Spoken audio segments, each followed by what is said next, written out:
Here's left. Pulls up, looking for the lead, and got it. Jalen Williams, 2 seconds, 1:11.109. Now SGA, probing, piercing, spinning, hanging for the lead, and SGA knocks it down. The Thunder finally get the defensive stop, and SGA puts them in front. I'm Kenrich Williams. You're listening to Topic Thunder.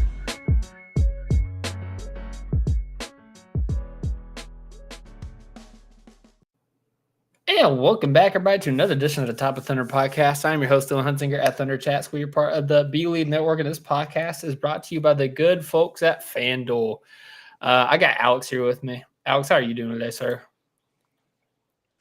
I'm good, man. I'm good. Every day closer to happiness. Hey, speaking of which, man, we talk about, we're sponsored by FanDuel, and we talk about how we're so close to the NBA season starting. Is it a week from Monday that Media Day is? Oh my God, that's just nuts to me. Alex, I wanted to look at the futures real quick because the NBA is ever changing. What do you? Yeah, Tyler Hero's out. Yeah, shout out Hero #Hero KC. RIP on that. But hope for a speedy recovery for him. The Heat are going to be a weird team, anyways. But Alex, looking at the favorites for the NBA champions going into next year. Who do you think the top 5 are? Let's see how good you could be. That is correct. Denver. They're number 3. I guess this isn't the game that we played last time we potted, so that's fine. Yeah, Houston's on there. New York and Cleveland. Yes. You went 5 for 5. You know what? I should have framed that like the game just so, it could be a nice little callback, and it would have been fun, but – New York, Oklahoma City, New York, New York. It's like Charlotte Hornets, Oklahoma City. Yeah. Anyways, yeah. No, you got them all right. 5 for 5. The Thunder are heavy favorites right now. Alex, the Cleveland Cavaliers are number 2 at plus 700. What do you think the Thunder's odds are? You were very quiet in here. What? Oh, 1,500. Oh, no. Lower. I don't know how gambling works, dog. Fair enough. I don't know how that plus minus stuff works. For reference, the Lakers at plus 1,500 right now. Okay, so then plus very 250. Close, plus 220, and you can go and bet for the Thunder to win the NBA championship once again to repeat. There's a lot of things kind of out there we'll talk about on the pod that has you excited for the season and what the Thunder could accomplish once again, and you can go ahead and bet on that at FanDuel. Like we said, it's football season right now. I think they have no sweat bets almost every game day, profit boost every day. I'm going to be building a parlay for this Sunday.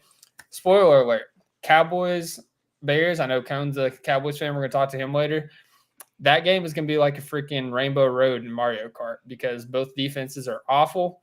The points are going to be crazy. So make a parlay for that game and do it on FanDuel. Where are they playing? Ooh, that's a great question. I feel like it's in Dallas.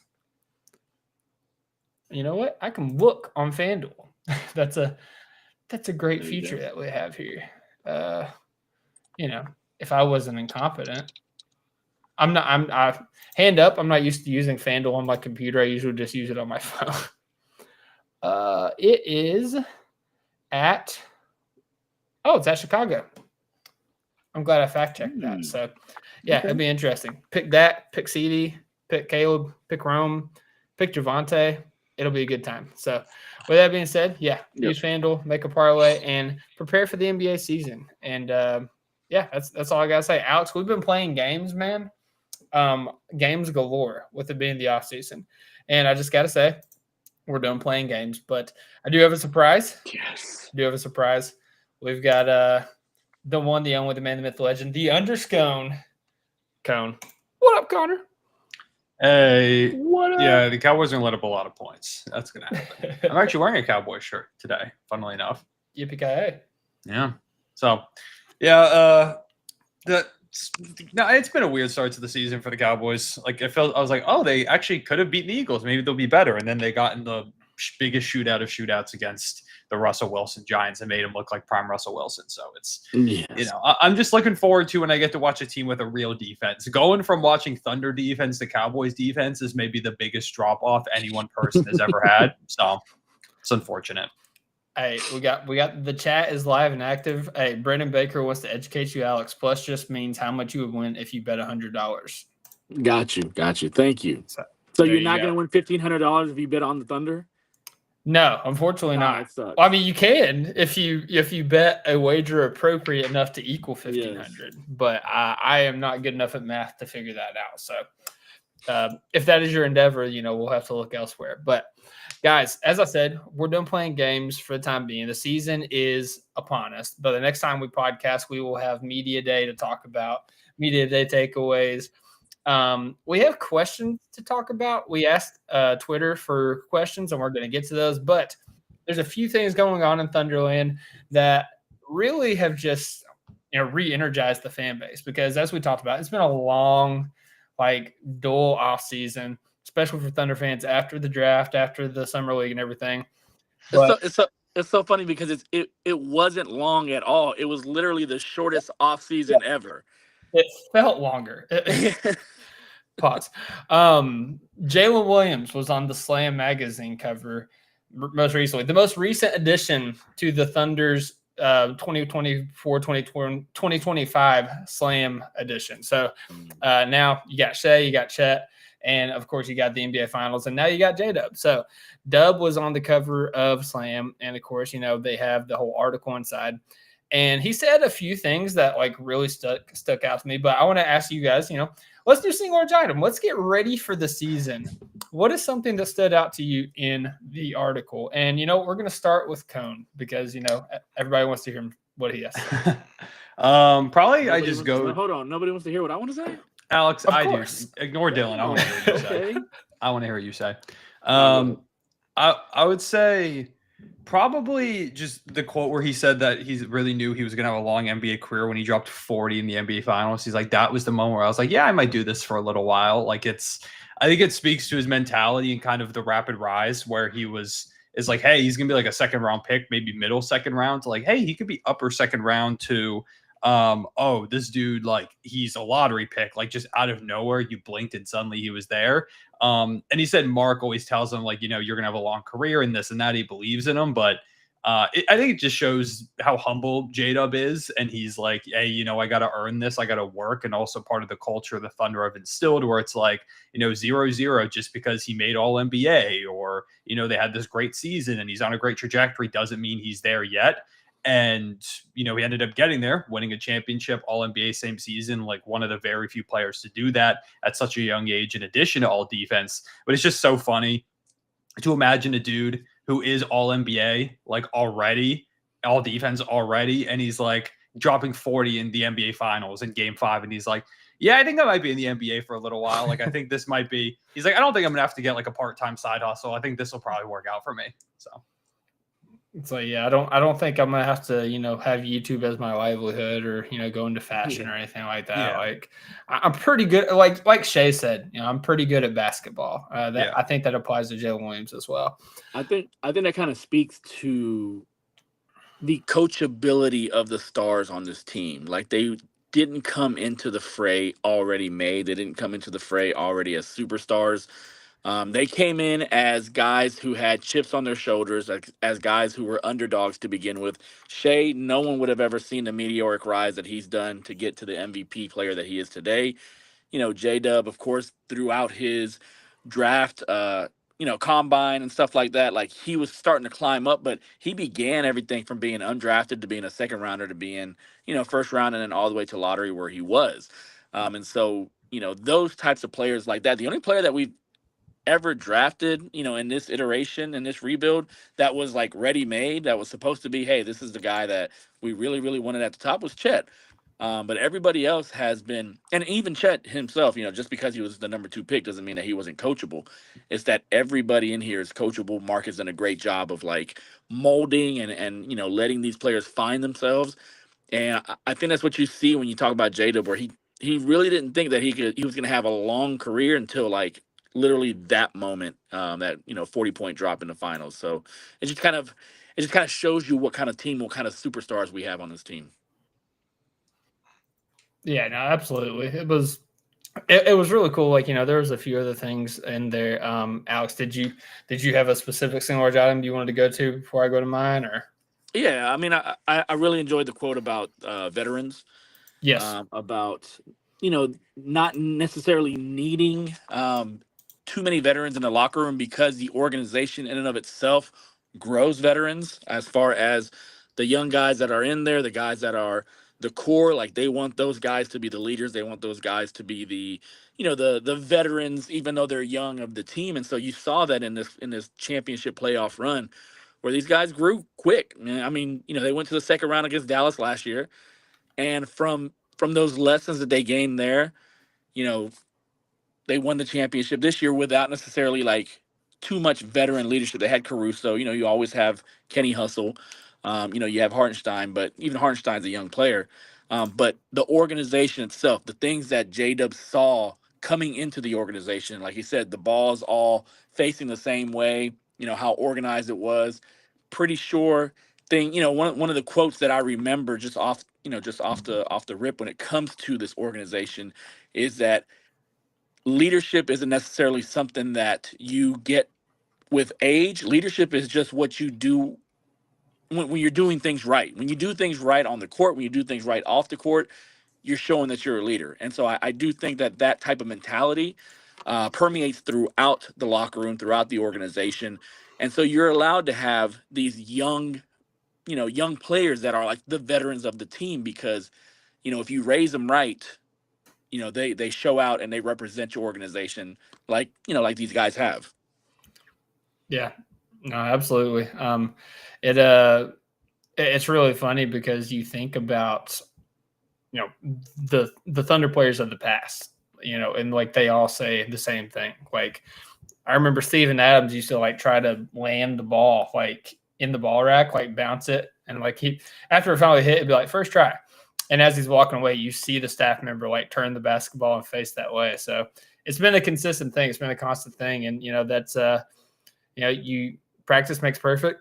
And when you practice perfection, it leads to perfection on the court. And, we're not quite perfect, but I just got to say some comments that Dub made today and also some comments from somebody else had me pretty excited about the season, even more so than I thought I was.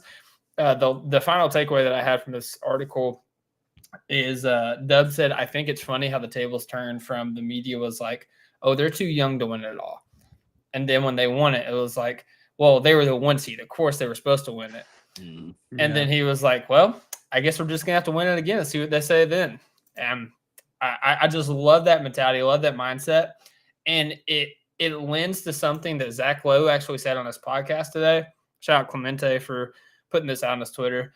But he said that, the MVP plays in Oklahoma City for a team that's so deep, so young, still on the come up in a lot of ways, so goddamn good and ferocious that I actually spent 45 minutes earlier this week trying to figure out if they can win 70 games, if they can win 73 games. I look back at the Warriors season, the Bulls season of 73 and 72 wins respectively. Conference strength, and is the West just too good for a team to win that many? This team won 68 games last year with Chet and Hartenstein missing half the season. That's how good they are. I don't think so because the West is too good. Once you win a title, it's natural to play the long game. But they actually strike me as a team that's out for blood every single night in a way that actually makes that discussion at least worth 45 minutes I put into. So, obviously, Dub is like, that's his mentality. Like, he wants to go out and win.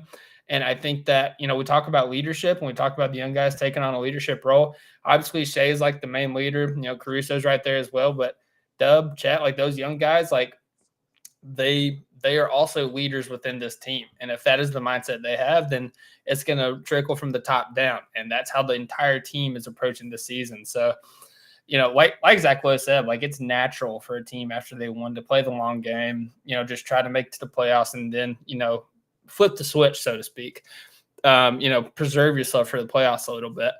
But I could see this Thunder team, where they are still so young, where they are still so deep, to continue to just go balls to the wall and, just dominate the league. Zach Lowe knows ball. Yeah. I mean, it's kind of what we've known about this Thunder team, how they are so far ahead of really any team that is this age. Like, you're not supposed to be this good, this fast, and this mature. I mean, just like all these quotes we're talking about, I think it just shows organizationally where the team is at. Like, I think it might have been ESPN that did the rankings of like all 30 teams' futures, things like that. And there are a bunch of different categories. It was like assets, like current roster, things like that. And one of them was like, I think organization or like management, and the Thunder ranked number one. Like almost everybody voted OKC as number one. And obviously Presti has a lot to do with that, but I think it's clear top to bottom. The only way you get a team this young to be this successful and get to this point this quickly is if you're organizationally just ridiculously solid. And that's, everything we've ever heard about the Thunder is that's exactly the way it is for them. So. Yep. All right. Yep. I was trying to see if that was anything to add. Cohen, I just got to ask, because we're about to get into Twitter questions, and I saw a tweet that you put out that I had a question about, but then I go to look at it to pull it up on the site, and it is gone. I made it poorly. I got to redo it. Because I thought the background was going to be a different color, and I was like, shoot, I'll fix this later. Okay. But actually, a question I do want to bring up, or a tweet I do want to bring up when I put out also while we're podcasting, because I was thinking about it earlier. So the WNBA's round one is a best of 3. So it's first to win 2 games. And it was crazy. Like, this first round was insane. Unfortunately, the Liberty just lost to Mercury, which makes me sad. But yeah, but you like see some crazy upsets. Like the Fever without Caitlin Clark pulled off an upset and are moving on to the next round. And it was just got me thinking about how insane it would be if round one was like because it used to be best of 5, but now it's all best of 7.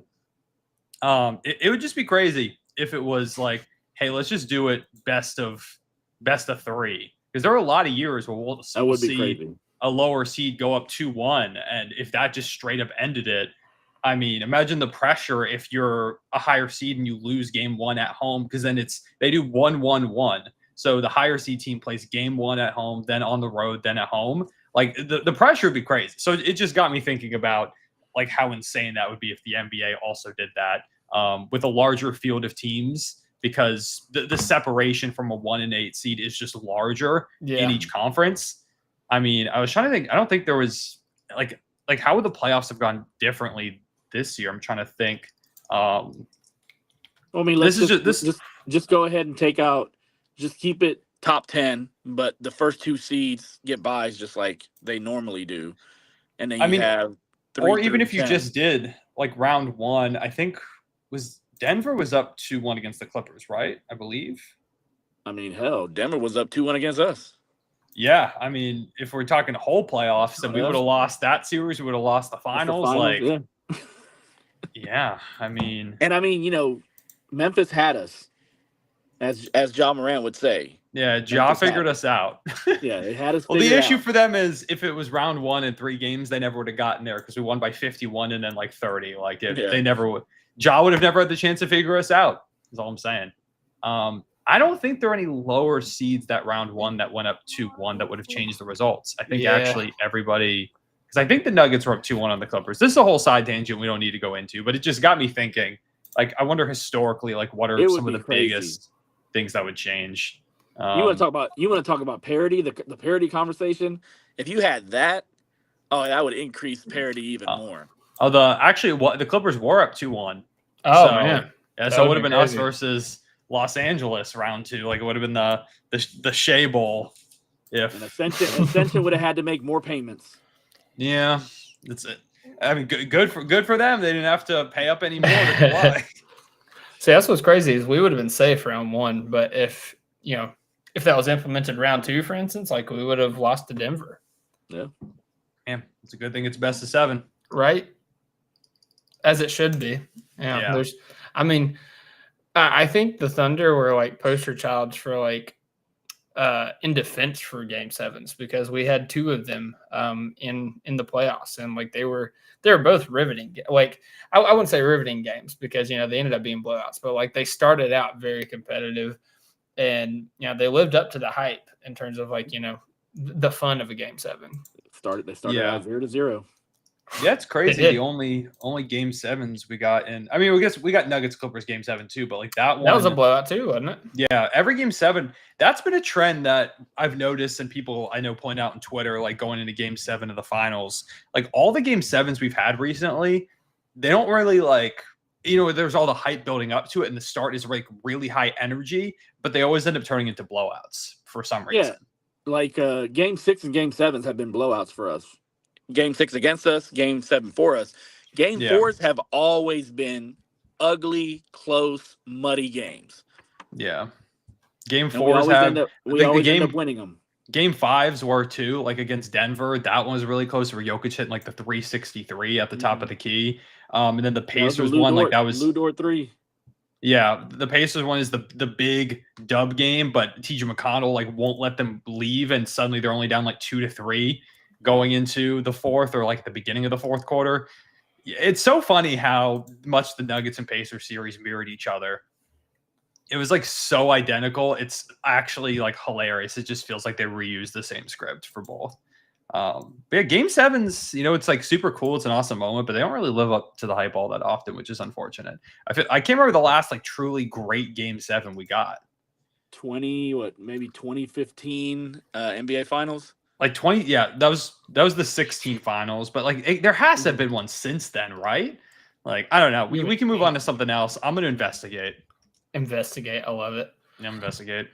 All right. While you're investigating, we're going to go ahead and take a quick break. And on the other side, we're going to get to some Twitter questions. So we'll see y'all on the other side of the break. All right. And we are going to talk a little bit more about FanDuel. Let me throw up the logo here. Represent. Shout out FanDuel. Alex, I wanted to ask you this. So obviously, Shai won the MVP last year. Yes, it was awesome. Part of many accolades last year. What is that guy? That comedian? You sure about that? You sure about that? Was that Tim Robinson? Tim Robinson, yeah. So he's still the favorite. He's plus 150. Jokic and Luka are right behind him at plus. Not right behind him. There's a sizable gap between plus 350 and plus 380. I just gotta say, I'm really sick of the Luka hype. Just because he's skinny, everybody thinks that he's gonna like dominate, and I'm just like, all right, I don't know. Like I not even like that he's gonna dominate. Just that like I've seen like point guard rankings or guard rankings for the season. It has Shai like second or even third sometimes, and Luka's number 1. I'm like, all right, man. Like let's just calm down. But here's the thing. Here's the thing. Offensive engine wise, I'm okay with that. Like Luka is stupid, crazy offensive engine. Like he's probably him and Jokic are probably the best offensive engines in the league. With that said, there is another part of the court that they completely ignore. And that is the part of the court that Shai does not. And that is the biggest difference between those three players is that Shai does a great job on the defensive end, can't be played off the court defensively. All those types of things, you don't have to game plan around that. And so anytime I see those rankings, I'm like, yeah, I get it. Offense, brings the girls in, I guess. It's what makes the game look sexy. But defense is the thing that wins championships. As Nico Harrison would say. Right. So, Alex, we're going to play a quick little mini game here. I lied about no games. So, do you think that there is higher or lower odds or do you think it's higher odds for Shai to win the regular season MVP or for Shai to win the Western Conference Finals MVP? I think there are higher odds for him to win the Western Conference Finals MVP. So, more likely. Yes. That is false. It is plus 140 for Western Conference Finals, plus 120 for the NBA Finals. So that's crazy because that's not crazy because the pool gets smaller in the Western Conference. Like when you talk about there's less players available, so I get it. All right. This is the next question I have. Okay. Do you think the gap is bigger between Victor Wembanyama and Chet Holmgren for Defensive Player of the Year or Shai Gilgeous-Alexander in the field for Finals MVP? Oh, Victor and Chet, like everybody wants to they want to throw their bra on stage for Victor Wembanyama. So I'm going to pick that one. You're correct. It is a bigger gap, but it's closer than you would think. Vic is actually negative odds for Defensive Player of the Year, minus 185. Chet is at plus 700. So about an 885 swing. And on the other side, in the Finals MVP, Shea is plus 220, and Nikola Jokic is next at plus 950. Dang. So quite the swing. 750, yeah. Or 700.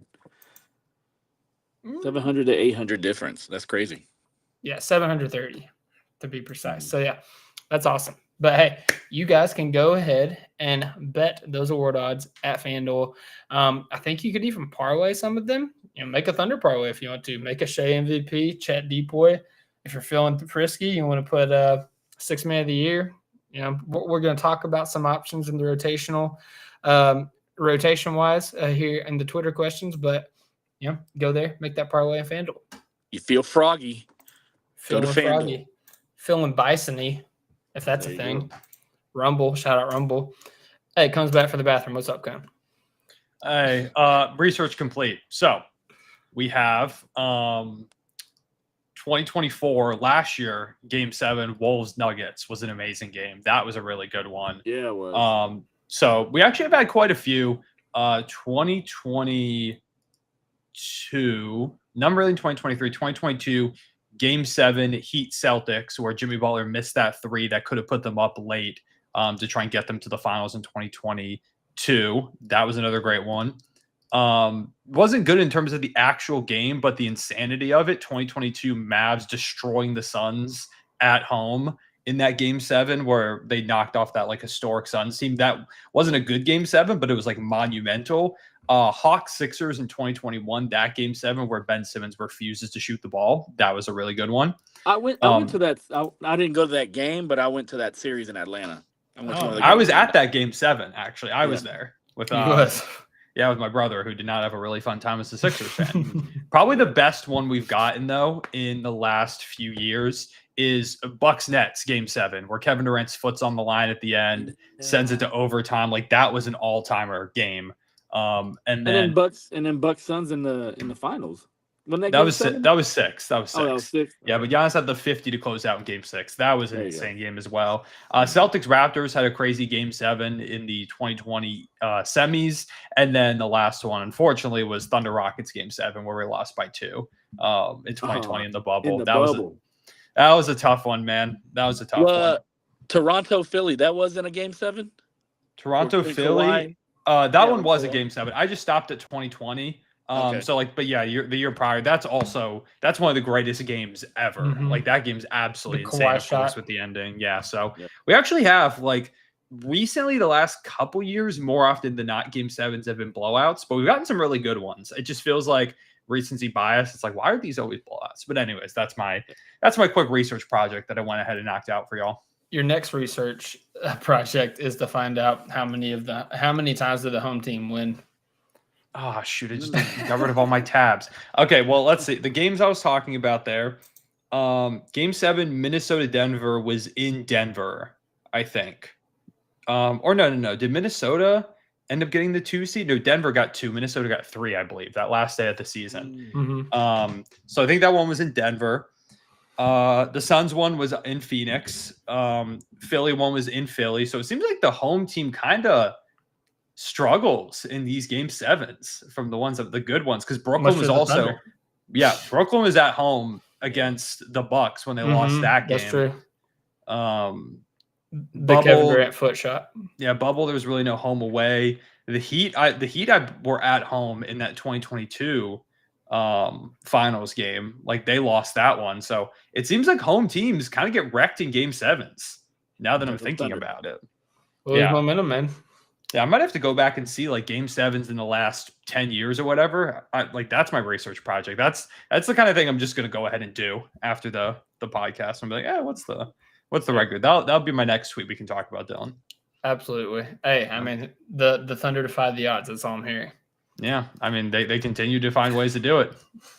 All right. Well, I just want to give a shout out to everybody who sent in a question for our Twitter question segment. We haven't done this in a while. As I said, it's in the off season. We've been playing some games. So without further ado, let's get to Twitter questions. So first off, we got At Eli Rodriguez with an X for the O says, how do you think is that an S? It looks like an A on there. That's weird.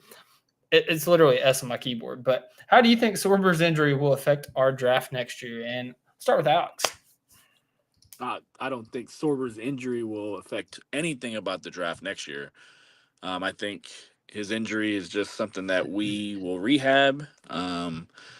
And then, we'll go from there as far as what we need, as far as what they like, depending on how far up we are in the draft. So I don't think Sorber's injury has any bearing on next year's draft at all.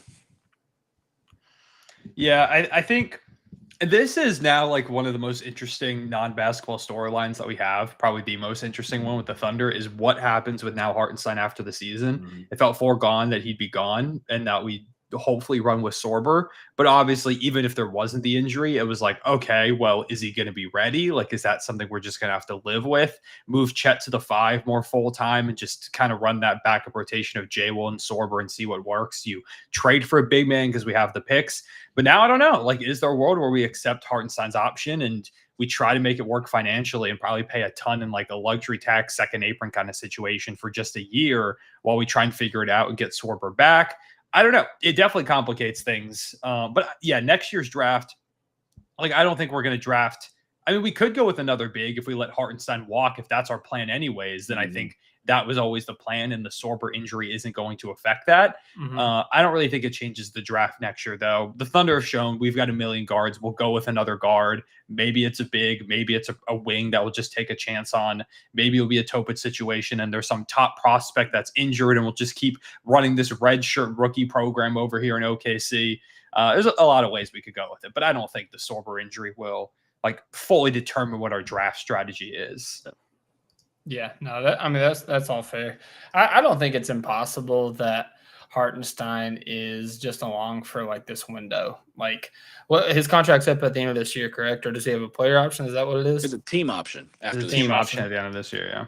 I mean, it's not impossible that they just, extend the contract and let him play out because, we was in a 3-year window. And that would take him to the end of that three-year window with the core team that is in place. There's 3 players that have a player option for next year. It's going to be Dort, Hartenstein, and Kenny Hustle. And so, that was the 3-year window right there. Yeah. So, yeah, and also like it's been very encouraging to see iHeart and Chet like training together multiple times in the offseason. People freaking out about them training at the Lakers court. That is literally some guy's house. I don't know how many times we have to go over this in the offseason. Yeah, you didn't know that? I did not. I thought it was just like a small, I thought they were just in LA. Players travel, especially in the offseason, and hey, can I use your gym? Yeah, go ahead and use the gym. You're an NBA player. No, they have like you can see it like on the court. It has like the guy's name on it or whatever. But is like it in Minnesota?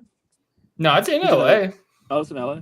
Yeah. It's like a famous gym, like in NBA players and like people go practice at all the time. But like, yeah, it's literally just some rich dude's house. One day, maybe this podcast business will take me to that. Yeah, we still got to do the thing where we rent out Paycom after the game and oh my gosh, yes, that would be so awesome. How much is it? Like 3,000?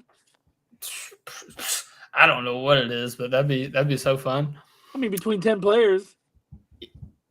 Yeah, you're looking at 300 feet. I mean, for a once in a lifetime thing, man. You man. Spend more money on once in a lifetime things. You need a sub for when I inevitably get hurt. So. Oh my gosh, Dylan going out. If you're playing on Paycom and you're getting your yearly injury, it's going to be career ending. I can't lie. Like you're going on the bang. Don't put that evil on me. It's already there. But hey, talking about Hartenstein, Sorber, and this kind of bleeds into at Dort Nowitzki's question. He says, we know that Mark loves to experiment during the regular season and how that hopefully our top 10 rotation guys will finally be healthy to start the season. I wonder if we still lean heavy on the double big because we still haven't really seen all that much. Cone, how do you feel about running double big with the rotation as is?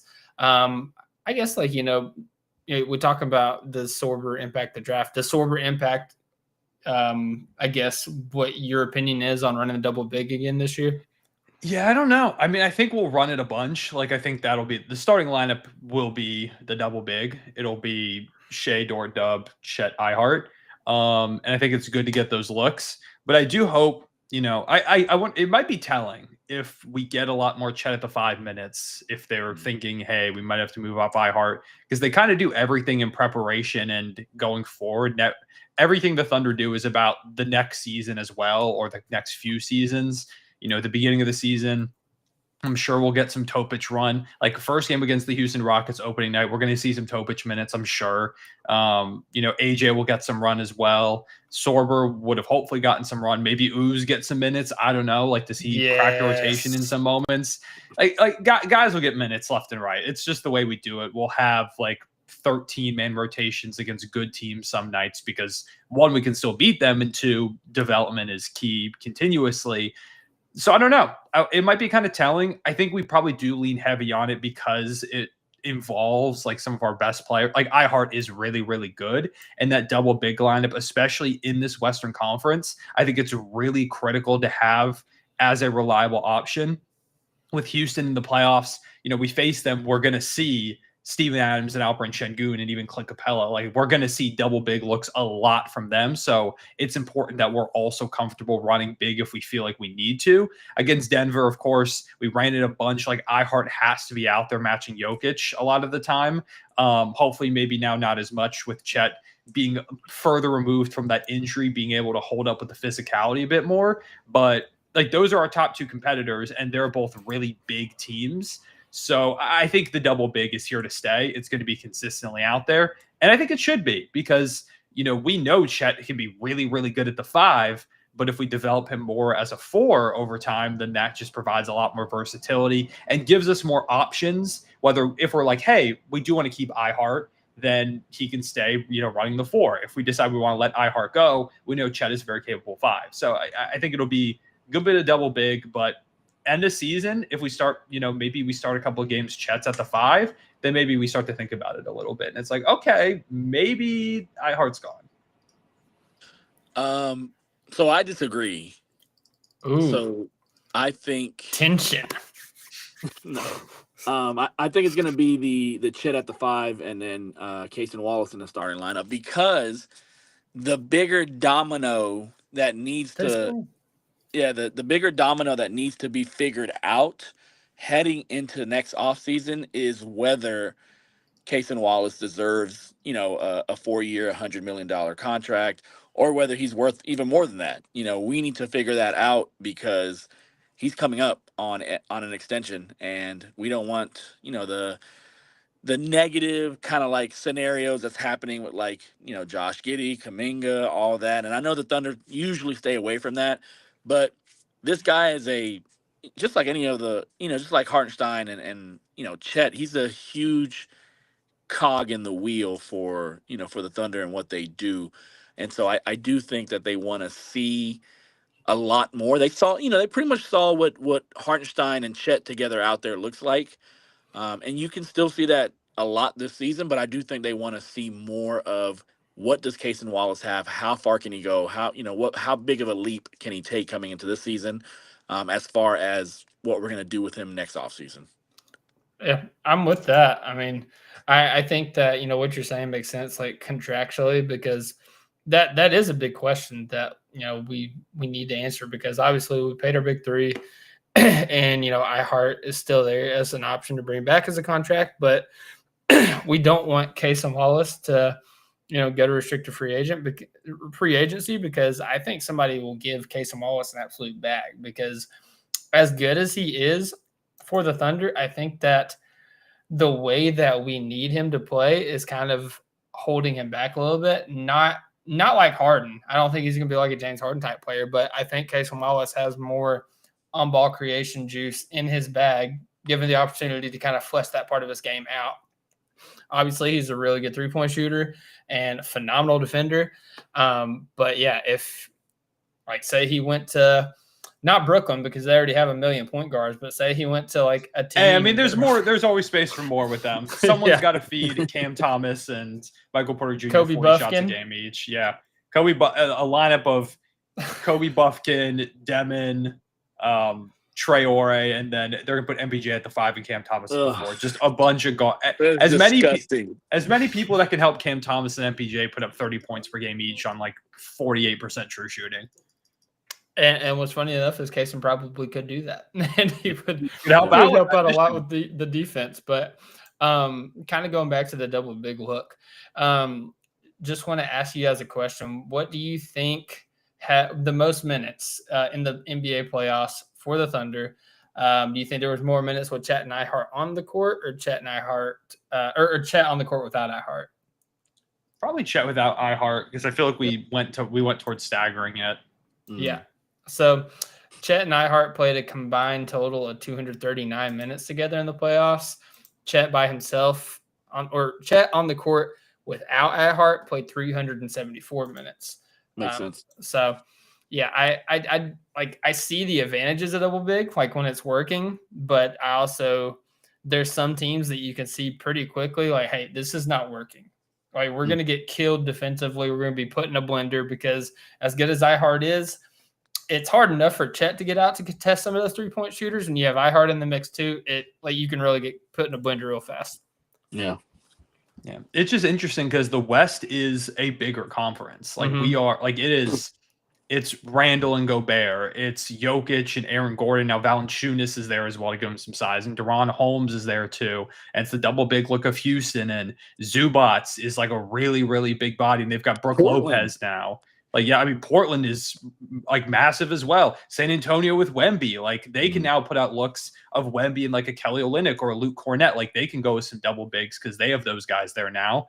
Like it's a really, really big conference. Like the big position in big ball, Dallas is huge with Lively and AD. Like and Gafford and Flag. Yeah, Lakers now actually have a somewhat competent big in DeAndre Ayton, and positionally they've got some good size as well. Like it is a really, really large conference. Like the big bully ball kind of look is back for a lot of teams out west. So I do think we do need to run it a good bit. Like the only team that doesn't really do that is like Golden State, and they've got they don't even have enough players to do a 5v5 scrimmage at like training camp right now. They don't even have enough. So Johnny Kuminga. Yeah, the fact that their whole offseason, like we are legit like a week away from training camp starting, and they don't have enough players at scrimmage. They have 9 players on their roster. They don't have enough. Funny. I don't know what they're gonna do. Like Steve Kerr is gonna have to get active. So, yeah, experience, man. All right. Too Tall Trenton asks, do we think Chet will be able to play like he did pre-hip injury at the beginning of the year, and how big of a leap do we expect him and J-Dub to make? I want to kind of stick with Chet on this just because, it kind of bleeds out of the double big lineup question. Guys, I don't need to tell you how good Chet was before his injury. We all saw it. He's playing at not only at all-star level, but at all-NBA level, dare I say. I think that we all are in agreement that if Chet did not get hurt, he has a deep win in his pocket. He has first-team all-defense in his pocket. All-NBA lock. Yeah, like, do we think Chet is ready to step into that level this next season? Is he the next guy to be an all-star to, come into the all-NBA conversation for the Thunder? So I honestly think if he and Hartenstein are healthy the entire year, then I do think that his numbers are muted a bit. Because he did those things in those first 9, 10 games without Hartenstein out there. And so I do think it gets muted a little bit because Hartenstein grabs some more of the rebounds, maybe, play makes a little bit more, gets more of the assists, a little, defensively gets maybe a block or 2 more. And so, I do think that having Hartenstein out there mutes a little bit of Chet's stats. And whenever we're talking about awards, usually you look at stats, you look at counting stats, you look at things like that. And so I think having both of them out there, if they do the double big lineup a lot more, could hurt Chet's chances of getting that notoriety for all NBA, all defense, DPOY, that type of stuff. I have argument for you. The same can be said with Jarrett Allen and Evan Mobley. And Evan Mobley just won the Defensive Player of the Year this past season. But I think they know how to play off of each other a little bit more than Chet and Neihardt. Because, they have a lot more time together. They do. Yeah. I think Chet will be good. I think he'll be back around where he is. Yeah, maybe it's not like he was putting up around 18 points per game. We'll see if it's right around that. But I do think the efficiency will be a lot better. Like that's the big thing. And I talked about this a little bit earlier today, or no, sorry, earlier today. It's like now, like my brain, I looked up and saw Saturday. I'm like, now wait, did I mess? Yeah, it's after midnight now, so it just threw me for a loop. But I was talking on a podcast and I was asked about kind of, Chet going into the season or more, or even like Shea. I was asked like, is this the best version of Shea we've ever seen, or is he going to be better? I was like, I think he's going to be better, but I think there's a world where Shea doesn't hit these numbers again, like putting up almost 33 points per game. Because I say that every offseason and every offseason. Yeah, that is true. But also like Chet missed most of this year. Like I think if Chet plays the whole year, like Shea's not that high up. I think scoring titles are definitely within reach, and maybe he just still goes ballistic. But I think there is a lot of room for Dub to up his scoring to like a 23, 24, Chet to get close to 20 as well. And so I could see Shea's points dropping a little bit. But yeah, it just feels like with that, like, I don't know. I think Chet could definitely put up 19 points per game this season, grabbing like 8 boards, blocking almost 3 shots a night, and playing really efficiently. And I feel very good about Chet being an all-star, and if he plays enough games, very good about him being all NBA as well. Like, I just think the defensive impact he's going to make. I don't think Wemby's going to run away with this depoy. I think if they both play enough games, it's going to be very hotly contested, Wemby and Chet. I think it's going to be really, really close, because we could be even better somehow than we were last season on the defensive end. It's going to come down to where do the Spurs rank defensively, because obviously Wemby's going to have more blocks. Like, he's going to have the bigger highlight plays as well, just because of the wingspan and what he's able to do. So we'll have to see. But if we're again number one defense, like, yeah, I think if Chet plays enough games last year, he would have, even if Wemby was healthy, I think Chet still wins depoy last season. For sure. He was able to be out there. So yeah, and you saw at the end of the season, like, how desperate the media was to try to get a Thunder player in the depoy conversation, because we were like the best defense, like head and shoulders margin above everybody. And the issue was everybody was hurt. The guys that you could point to, Chet, Ihart, Caruso, they all missed so much time. And it's like Lu Dort, obviously, like, he's deserving of the all defensive team. And, he finally got their recognition, as an all defensive team player, but like, they're very slow to award a guarded defensive player of the year. So I agree. If Chet was healthy, I think he was runaway, because there's somebody that you could point to the defensive success of him being the anchor, of him being the stalwart, of him being the guy where the buck stops. So I'm with that. I think that Chet's going to kind of get back to form. I was talking to Jerry about this earlier, about him training with Ihart. It's really cool because Chet is training against somebody that's much bigger than him, much more strong, much stronger, much more physical. And on the other side, Ihart's playing against somebody that has much more quickness to him, that has much more length, that, can kind of, get to the rack in different ways than guys that he's used to guarding. So, like, it's a real iron sharpens iron type of thing. And I think that, Chet talks about all the time, like, in the offseason last year, how, like, he's his harshest critic. Like, he was saying that, I was shooting laser beams at the rim. I don't think anybody asked him about it this postseason, but in the postseason, Chet was shooting some laser beams at the rim once again. And it wasn't because he played the full 82-game season. It was because he got hurt and he had to ramp up his conditioning, kind of work his way back into the season. So I once again say, if Chet can string together a full offseason and a full regular season, we're going to see an absolute demon. Agreed. Yeah. Defensively, it's obvious. Defensively, it's obviously what he's going to be one of the best players in the sport. But I really think, I feel like every year we give Shea or Chet or Dub like an offseason to improve, and it's healthy, they take these massive strides.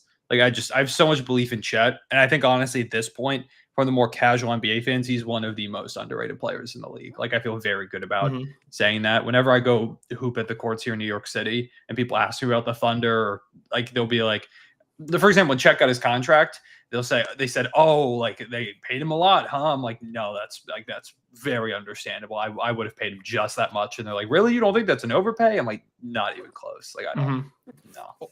Like, Shea is very comfortably top 3 in the league. Dub, what would you say? Like top 15, top 20? I'd say top 15 probably. Yeah, like maybe if I thought about it, maybe gets like outside of that, but at bare minimum top 20. So what's Chet like, top 30, top 25? I think probably right now, if he gets back to where he was offensively, pretty firmly top 25, I would say top 20. But with the offense being a little bit streakier like it was in the playoffs, I mean, he was the best defender in the playoffs, Yes, and we know what he's capable of. So I would say probably I'd say top 30 right now, maybe top 35. I feel like I say that in the league so talented, I've got to think about it. But knowing what Chet's going to do, yeah, I'll say like top 30. Like, I mean, I know he's going to go insane this season. I feel very good about that. I'm with it. All right, moving on. We got Mason Noseball says, what does the guard rotation look like now that we have Topic and AJ? As you guys remember, we drafted Nikola Topic last year with a torn ACL, missed the entire season.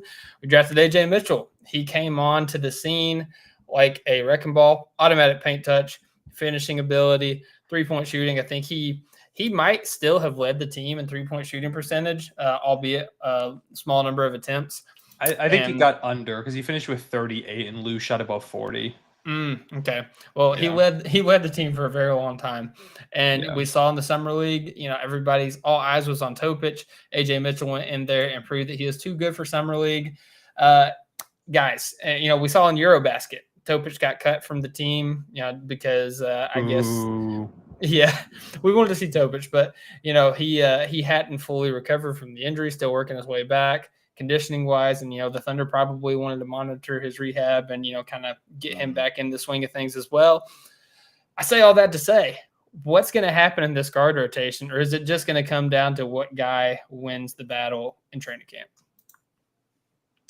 I mean, I think AJ Mitchell's minutes were already like in the rotation, so they're already built in there. Yeah. As far as Topic goes, it just, regular season is going to be a Mark Daigneault regular season. Like, you're going to have games where, like, possibly, like, Aaron Wiggins maybe doesn't play. Maybe Kenrich Williams sits a couple games just to rest. Isaiah Joe may be on a cold streak. So, he may sit a lot of minutes in a game. And so you're going to find ways to get Topic out there. What I really liked about Summer League is seeing Topic and Mitchell out there together a lot. Like, they were basically running like iHeart and Chet, but the point guard version of it in Summer League. And so it was good to see both of those players out there kind of, riffing off each other and playing off each other. And so I think you may see situations this season where like both of them are playing out there together. So they're going to find minutes for both of them. And, AJ's minutes were already kind of out there as far as the rotation. He's probably going to get more minutes. Like, he'll probably, fight to get more minutes and play, play very well. And he'll get his. But as far as rotation goes, I think it's going to be a Mark Daigneault rotation. Yeah, of course. There are definitely going to be games where we're like in a closer game than maybe we should be. And people are like, why is Topic in right now instead of so-and-so? Like, again, like we talked about earlier, Mark's going to play 12, 13-man rotations a lot of nights. And I mean, it works. It's game one of the NBA Finals. Let's put AJ Mitchell out there for 5 minutes to see what happens. Yeah, I mean, he played the NBA Finals and then Summer League. That's pretty rare. Like, I think AJ will get more minutes, I would imagine. But I think if just generally night to night basis, I'm expecting more AJ Mitchell because he's just further along right now. And I do think what he brings to the table in terms of creation is something the Thunder could use. And Topic is a better passer, but he's not there. He doesn't have the scoring, the downhill ability to leverage that passing and playmaking quite yet. Like, that's a skill of his going to the draft. But I think coming off the injury and starting off in the NBA, like, there are going to be those limitations, whereas, again, AJ is almost an automatic paint touch. So I think, like, game one, we definitely see AJ Mitchell minutes. Like, maybe he'll play, like, 12 minutes, maybe something like that. I think Topic will get, like, 4 or 5 in there somewhere. Like, Topic will play, I think, almost assuredly to open the season in a very short stint. And I think it's good. Like, throw him into the fire. See what he does against Houston's insane ball pressure and length and physicality. Like, I think that's a great learning experience for him. Right off the bat, yeah. So, and we'll have games in there where like Caruso's out because he's old, and then maybe Kaysen's missing some time, and Topic will play like 20 minutes one night just to see how it goes, and we'll sit Isaiah Joe as well. Like, it's hard to say for sure because Mark kind of just throws random things at the wall sometimes. Right. I was encouraged to see that Topic at least had a pulse on defense in Summer League. Yeah. And also AJ is just like, he's a stock machine, man. Like he was getting steals and blocks like crazy. He's pesky, man. And even at his side, like he's just a guy that creates havoc, creates turnovers and gets turns defense into offense like the Thunder love to do. Who knows? Maybe he can join the Cookies and Cream coalition with Kaysen and Caruso. But I think that they both obviously get some run, as you guys said with Daigneault. What I want to ask you guys is, do you think that Topic sees any time at the Blue this year? He could. Yeah. I mean, I guess if you're going to, rotation-wise, if you're going to get some run, that's one of the ways that the Thunder have employed time to get, young players run, regardless of where they're drafted, regardless of, how they feel. Like, you're getting minutes, you're getting run, you're getting practice in. So Wiggins cut his teeth at the Blue, man. Yeah. I mean, I think he does. I think he'll get some run there just because there are going to be stretches where you've got a lot of really tough teams and maybe AJ's playing really well and Caruso's healthy, Kaysen's out. Like, we've got everybody. It's like, hey, I don't know how to fit Topic in for these 3 games. Like, there could be stretches where he just sends Topic down for a single game just to play with the Blue 1 game, and then he's sitting on the bench. Like, we do that pretty often with guys. Like, they'll go play the Blue game and be technically available even if they don't play for the Thunder game later. Like, I think there's going to be moments like that just to get him as much experience as possible and kind of see what he can bring to the table. Like, I think that's, yeah. I think there'll be stretches where like we're on a road trip and we're playing difficult teams. We're playing, good teams, that teams like you wouldn't necessarily play Topic or, a lot of your younger players against. And so usually when the Thunder go on the road, the Blue are playing at, in Oklahoma City. And so it gives them a good opportunity to go ahead and do that. And so, I can definitely see a scenario like that. Yeah, no, for sure. All right, moving on. We got Rod Chasers too. It says, why you, indicating me, why you being a Poku hater, LOL. My real question is, what do we do with Ooze? And guys, I know I said the games are over, but I have a mini game. I'm sorry. This is a game I like to call Poku or Ooze. So it's simple.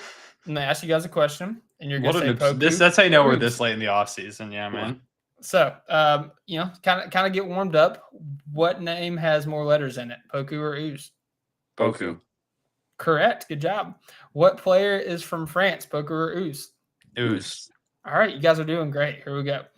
As a starter, who has more points per game, Poku or Ooze? As a starter?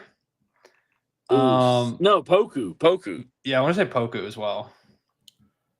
The answer is Ooze. Oh, wow. Really? How many games has Ooze started? As a starter, how many rebounds per game, Poku or Ooze? Who has the most? Poku. Ooze. It is Ooze. Oh, wow, really? Assists per game, Poku or Ooze? I sense a theme, but go ahead. I'm going to again say I think Poku probably. Ooze. It is Ooze. I'm killing you, dog. Field goal percentage, Poku or Ooze? I'm just protesting Dylan at this point.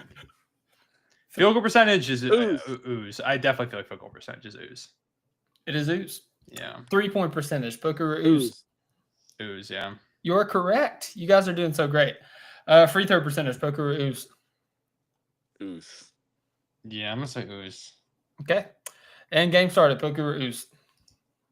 Poku. That is correct. Okay. Yeah. Once I caught on to the theme of the game, just wanted to have fun with it. Still beat you. Yeah, Alex. Hey, Alex, you take that to the grave, brother. You become. Speech. Anyways, real question: what do we do with Ooze? You guys know that I love Ooze. Ooze, my beloved. #Jen Gang. You guys have mixed feelings about Ooze. And I love Ooze. Even I say, it's going to be hard. Like, I can still believe in Ooze and acknowledge the fact that it's going to be hard for him to find his footing on a team like this. So, with that being said, what do you guys think we do with Ooze this year? Send him to Washington, baby. Boo. Also, I want to know about Dylan's game real quick. How many games do you think Ooze has started in his career, Alex? 5. 2. Lower. Yeah, Yes, 2. exactly. How many games do you think Poku has started in his career? 30. That's more than 65. 65. So Dang, it's I forgot about It was a Poku with little the rebuild. unfair, is what I'll note. that. Listen, the game was Poku or Ooze. Sample You guys size, did great. baby. Hey, Ooze's 2 games as a starter will be fair. I mean, one was in March, one was in April, I think last game of the season. But 19, 7, and 5, shooting 56% from the field and 43% from 3. I'm saying. It's pretty good. It's pretty good. Trade Although Shea. Dylan definitely break the game. Let's trade But Shea. yeah, trade Shea Builder on Ooze. I don't know what's going to happen with Ooze long term, but I mean, we need players eventually to step in and, have cheap contracts. And I mean, when he's played, he's been fine. Like I think it's fine enough, like end of the bench player. He's probably never going to get the chance to develop fully here in OKC the way that he might somewhere else. But I mean, it could be unfortunate, but there's also a world where he's never going to really blossom. Like, I think he's got great potential, but that we never really know. Like the NBA, sometimes it's a crapshoot. So there's a world where he just stays here, gets to be on a competitive team, gets minutes here and there, and maybe over time develops into a pretty solid role player because he's still 22 years old. Like, he's still really young.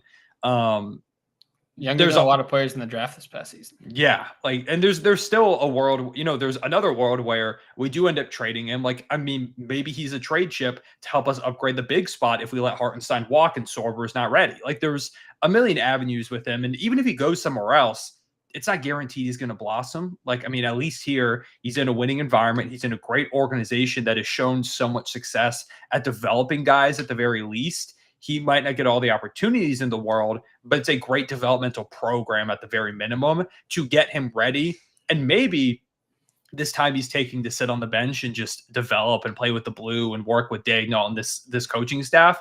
Maybe eventually he does get traded, and the reason he succeeds somewhere else with more opportunity is because he's gotten this chance to be in this system. So, yeah, I mean, I do wish, it'd be fun to see him to get the chance to spread his wings, but I don't want to trade him just because he could get that opportunity right now, because I still think there is a world where eventually, he's got great size. He's had some really fun pops. There is still a world where he becomes a legit contributor for this team in a couple of years. We're hey, we're paying Shea, Chet double all this money. Maybe we have to let a Wiggs walk, or, Isaiah Joe goes and we just need someone to fill that rotation. And suddenly Ooze is on a $5 million a year contract, like one of those bargain bin contracts Presti throws out. And it's hey, he's a real contributor to this team. It's not impossible. I think more he's a $6 to $7 million extra trade ballast to a trade. If you combine him and, let's say, Isaiah Joe, so you go from, having the ability to grab a player that's between 12 and 15 million to now you can grab a player that's in the 15 to 22 $22 million range. And so, upgrading our team that way, especially, hearkening back to the last question, if AJ and Topic show something, show that they're able to be maybe part of a rotation, maybe it makes other players expendable like Isaiah Joe. And so you add Joe plus Ooze, and you have a $20 million basically trade chip that you can go ahead and use to get another rotation piece. Hey, all I gotta say is, whatever happens to Ooze, me and Cone witnessed a step back 3 in the NBA Finals in a Rockets environment, and you can never take that away from it. We'll never forget it. We'll absolutely never forget that. I'll be telling my kids about that. J game forever, man. So forever. That actually bleeds into another question I have. I've just got to find it. Okay, here it is. At LeBron_James333. Shout out LeBron for listening to the pod. I never listen to the pod. Our GOAT. With the Nuggets, Mavs, and Clippers and Rockets having huge offseason leaps, offensive leaps. Is it supposed to be offseason or offensive? Anyways, do you think OKC does a trade? If so, who would you want added to the roster? We're talking about trading Ooze. We're talking about upgrades. Is there a player you guys like? I don't think I think the main thing Giannis. is Giannis would be cool. If we make any additions, I think it's just a shooter. That's just always the thing is could we add a volume 3-point shooter? It was Cam Johnson for a little bit. Now he's over in Denver. Mikal Bridges was talked about for a little while. I don't know. There's nobody out in the market right now. because Caruso is someone I was always like, I'd love to have him on the team, but it didn't feel like he was actually like gettable or like that he was someone that we were going to pursue, and then we did, which is why I love Sam Presti. Like I'm thinking across the league, and I don't know, man. Like, I mean, if the Kings blow it up, I wouldn't hate like a Keegan Murray. Like he's a fun player. If the Kings, completely collapse, the issue is it's got to be someone that's either under contract for a few years or has already been, or like isn't going to get this massive payday. And Keegan Murray's kind of like, that contract could continue to rise for him a little bit.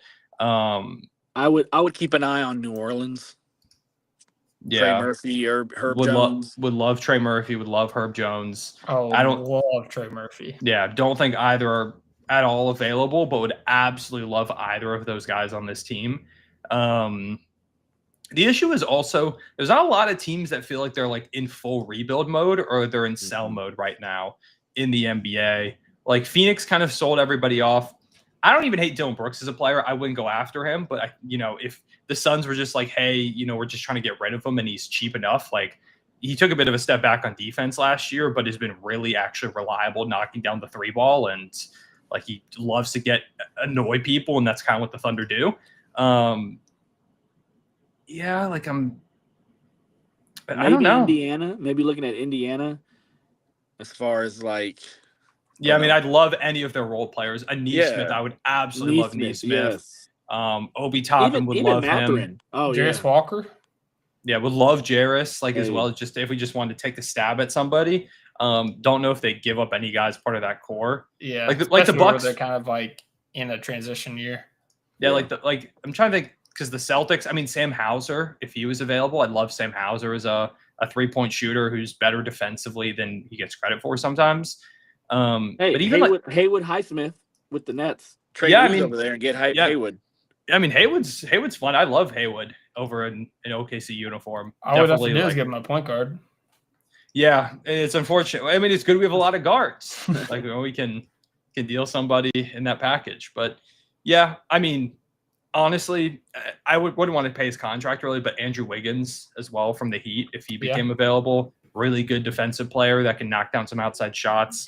Not quite like the volume shooter we might want, but he fits the Thunder system really well. He's one of those guys that I would almost kind of like Cam Johnson last year. And, it was actualized when he went to the Nuggets. Like I would acquire him just for the simple fact that our enemies cannot get him.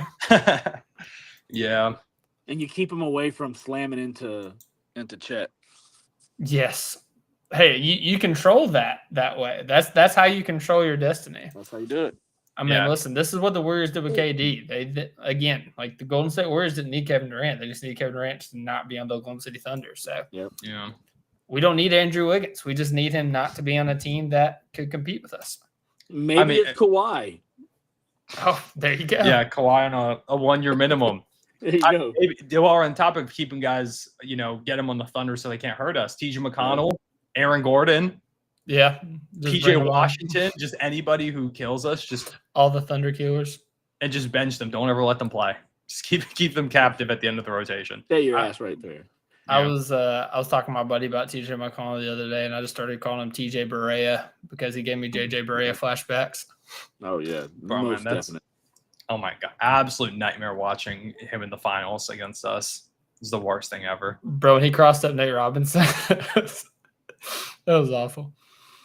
All right, we're winding down. We just got a few more questions. We got Hayden asking in the chat, when is the fan meetup this year?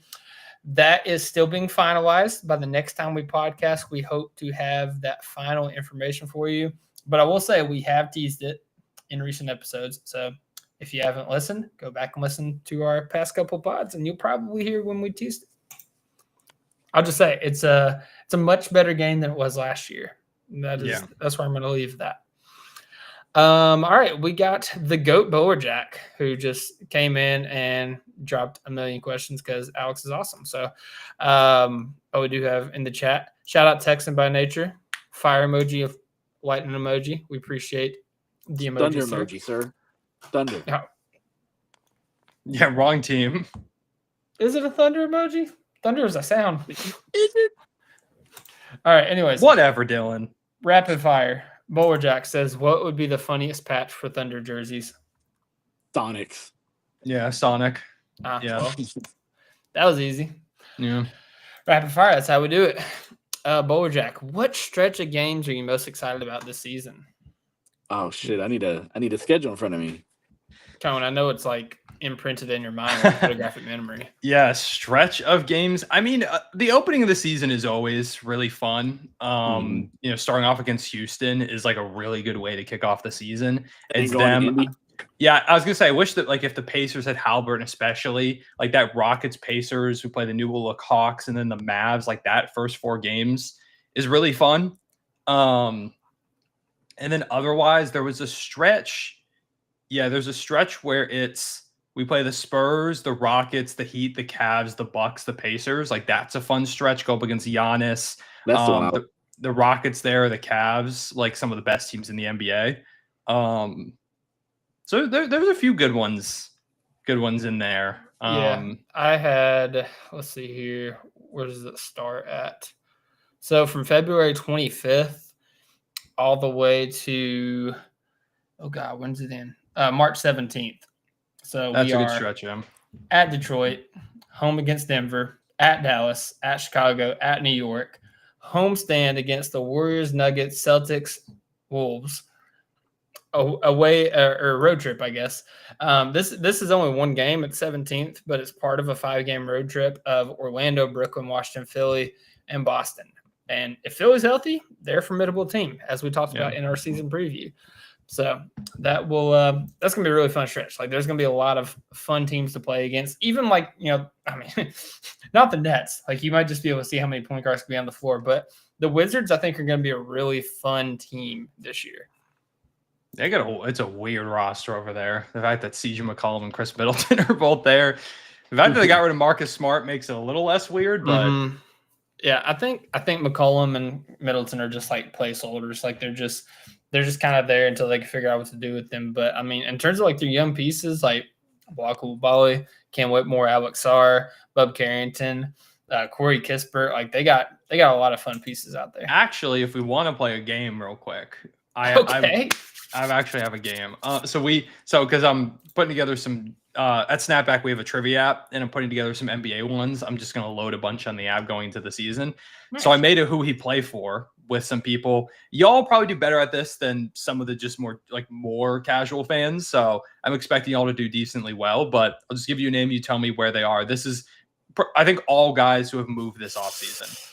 All right. Chris Boucher. Oh, he is a Celtic. Chris Boucher is a Celtic. Kelly Olynyk. Toronto. Not Toronto. Pistons. Not a Piston. It's a Western Conference team. I mentioned him earlier. Memphis. Mm-mm. Phoenix. Could be a big jump team this season, some are saying. Spurs? He is a Spur. Kelly Olynyk is a San Antonio Spur. Suck it. Kevon Looney.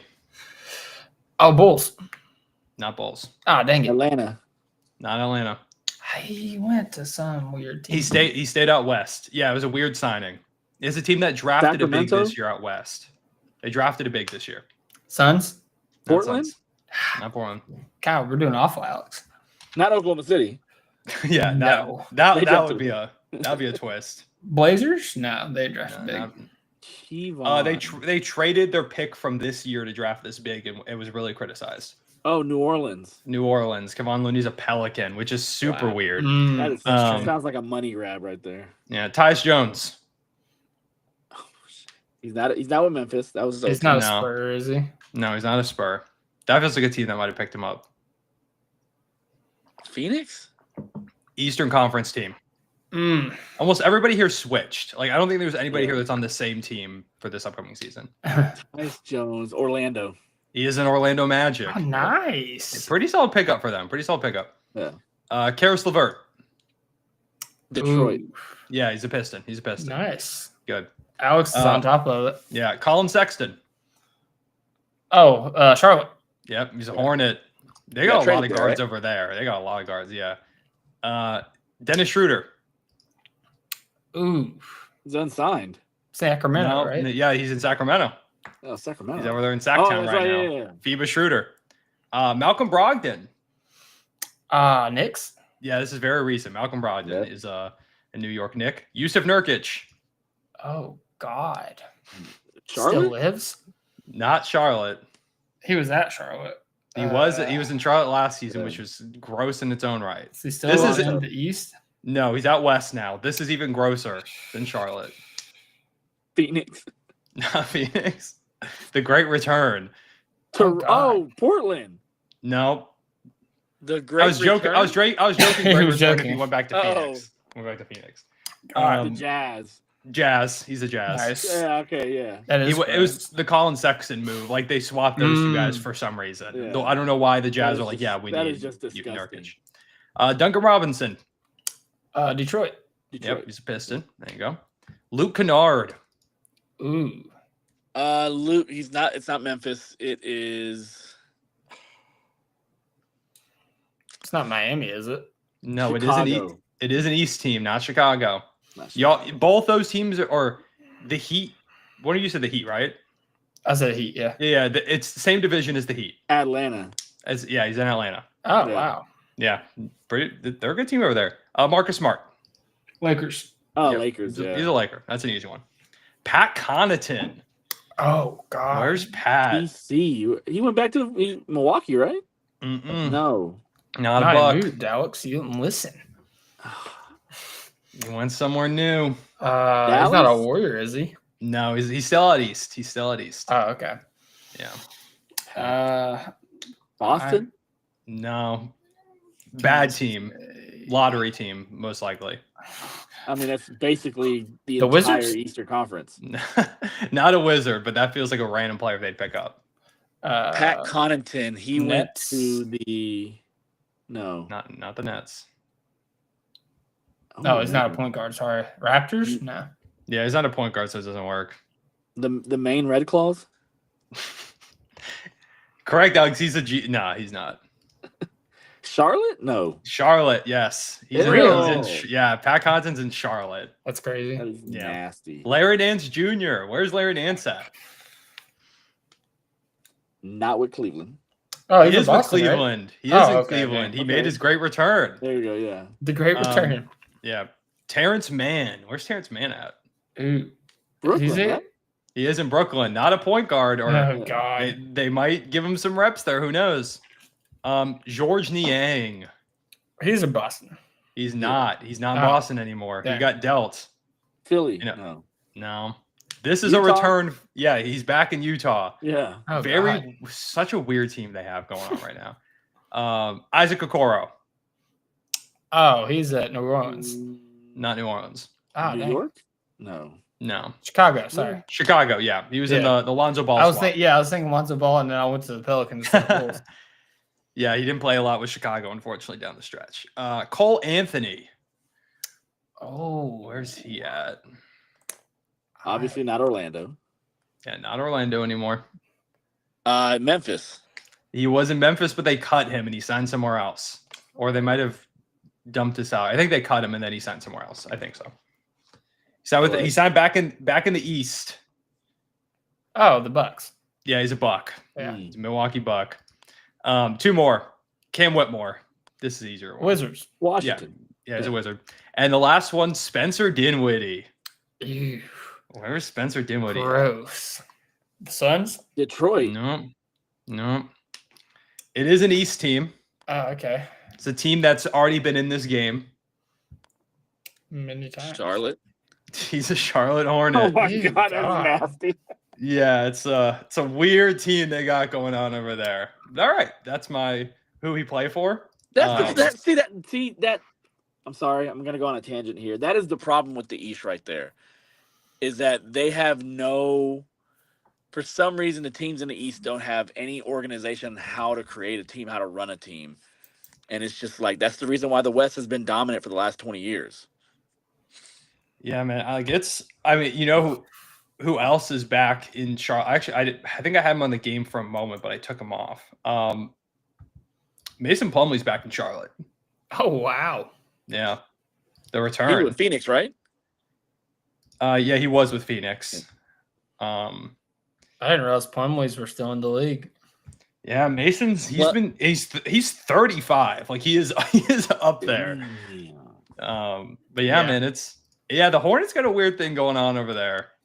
Like they added Sexton, they got Pat Connaughton now. They have Spencer Dinwiddie. They've got a lot of guards. We talk about the Nets having a lot of guards. Trey Mann, LaMelo. Yeah, Trey Mann, LaMelo, And the crazy thing is, 10 of those teams are going to be in the playoff hunt. Nick Smith Jr. Mm. Yeah, I don't think I remember who y'all have for your who are your end of the East teams? Like I feel like most people have kind of a similar 6, but like I mean, I don't obviously know if I can Washington, find mine obviously here. Brooklyn. yeah, like who's like your 9-10 seed in the East? Like that's something I keep thinking about and I have no idea. Chicago, Miami. Like I don't know if Boston makes it. I kind of feel like they're super. I kind of feel like Brad Stevens is going to be like, yeah, we should just get a lottery pick this year. Yeah, but I think here's the thing: like they still have remnants, and I think they're just too good, too well coached. You know, them and Indiana. I think they're just too well coached in that East, and there's going to be some nasty teams tanking in March and April. Yeah, it's. I mean, it's a stacked draft at the top. It's going to get ugly. Yeah, I almost read mine, but that was for last year, so that would have been pretty bad. I don't know where mine is at. I had it somewhere, but it's gone now. So I still think, Boston and Indy, they pick like in the 8 to 12 range. I still think they're going to be that bad. They're going to tank that bad, but they won't be able to overtake the Washingtons, the Nets, the Hornets, Brooklyns, the Hornets of the league, Raptors. Yeah, I think there was something my bold prediction or one of mine for the season that the Celtics get the number 1 pick. I don't know why I've had this weird vision that they end up as a play-in team, like Maverick style, where they miss it. And there's a lot of teams in the West that have better records. And so they go into it with like the 8th, 9th best odds or something like that. And they just end up because the Hawks jumped, then the Mavs jumped. Like jumps are just happening. And I don't know. I got this weird vision of like Boston getting number 1 somehow in this tank year, like this just reset kind of year. I don't know. Now we're gonna have to clip this for draft time. Yeah, they're gonna get Darren Peterson. It's gonna be him and Derek White, Jaylen Brown, Jason Tatum, and they're just gonna be back. Like they're just gonna be super sick. So, last question Bowler Jack had to go out on the pod. If you could combine any 2 non-starters on the Thunder and make a super sub, who would it be? That's easy. The Isaiahs. Interesting. that would be kind of sick. Isaiah Hartenstein shooting like Isaiah Joe. J. Will, Case and Wallace. Alex Caruso, Usman Jang. Yeah, J. Will that can shoot 45% from 3. That J. Will, right? Yeah. J. Will, like, the passing, like, kind of hub big man, but also he's like the feistiest perimeter defender you've ever seen and could just yam on you out of nowhere. Like, that's a sick play right there. Actually, I'm going Kendrick Williams, Usman Jang. That's fire. That's my decision. Usman Jang, Isaiah Joe, just give Usman Jang like a strap from the outside. I just want Uz to have Kenny's mentality. Like, he has the body, he has the shooting form. Just like give him the mentality. Just play basketball like really hard. Yes, like lock in. Don't go up for layups. Go up for dunks. Yeah, wear huge shorts. That would be cool. That's if you give one player in the Thunder huge shorts, is it Usman Jang? I mean, I'm trying to think. I don't know. What player would really look weirdest with Kenrich Williams' haircut? It has to be Alex Caruso, right? Topic. That'd be crazy. Topic would be kind of crazy. Topic with a shag. Yeah. Shag Topic would be a problem for the rest of the league. I can tell you that right now. That'd be an issue. Shag Topic. And that is how we end our podcast. That's awesome. Well, that being said, hey, shout out everybody for joining. The chat was active. The chat was hopping. I appreciate y'all for tapping in. If you're listening to this video, you're still in the chat, go ahead, like the video, subscribe to the channel, hit the notification bell so you don't miss out when we go live. As we said, the NBA season is right around the corner. Alex, are you going to have boots on the ground at Media Day this year? Yes, there sir. We go. I'll be there. Cone, are you going to have boots on the ground? I don't know. It's kind of Alex, I need to talk to you real quick after the pod. I think it might be too late of a turnaround, and I've got some family travel things coming up. I don't know if I'm going to make it this year, but We'll see. All right. So Cone has his boots in the air. They might land on the ground. We'll have to see about it. But Yeah. either way, we will have boots on the ground for Thunder Media Day. And as we said, man, season's right around the corner. So you want to keep it locked in with us. Hit the notification bell so you miss out when we go live. And we will get back to our 2 episodes a week. Sorry we didn't do it this week because, hand up, I was sick. And, yeah. Also, literally nothing happening. Also, yeah. We can only play so many games. And the last game was had so much tension to it. I feel like we had to take a break from the game. So with that being said, we will see you guys next week after Thunder Media Day. And until then, you have a great night. God bless, hoop when you can. As always, Thunder up.